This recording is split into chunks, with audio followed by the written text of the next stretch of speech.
डेराए लगलू अपना मरद से काहे घबराए लगलू।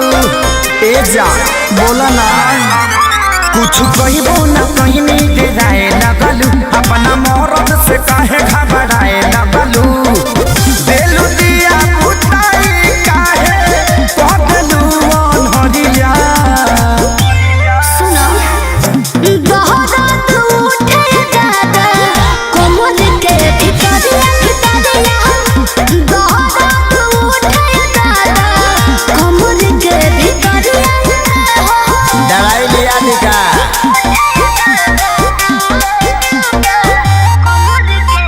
Music by Arya Sharma.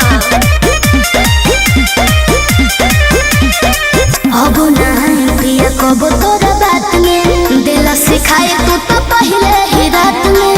काहे उदास कोई लेलू तू मन हो तू हो रानी हम दिल के धड़कन हो। सब झूठ बोलता नहीं लोग। आजा अब नहीं पिया कब तोरा बात में दिल सिखाए तू तो पहले ही रात में। काहे उदास कोई लेलू तू मन हो तू हो रानी हम दिल के धड़कन हो।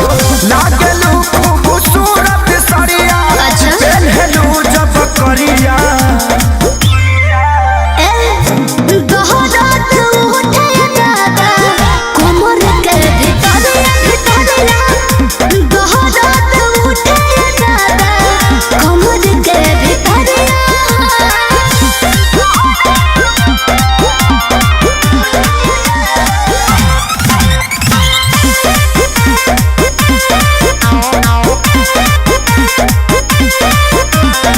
कोमल बदन हमारो हिनियन गाल हो कैले प्रकाश बारो तो वैसन हाल हो।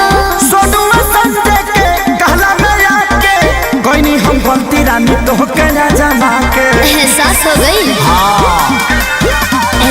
कोमल बदन हमारो हिनियन गाल हो कैले प्रकाश बारो तो वैसन हाल हो। सोनुआ संजय के कहला में आके कोई हम गलती रानी तो के ना जमा के। देखी माजा दूरे से ले ले आ रहा है सदिया। सुना बोला दहरात उठे दादा कोमल के भितरिया दहरात उठे दादा कोमल के भितरिया। चोर धइले बकारे।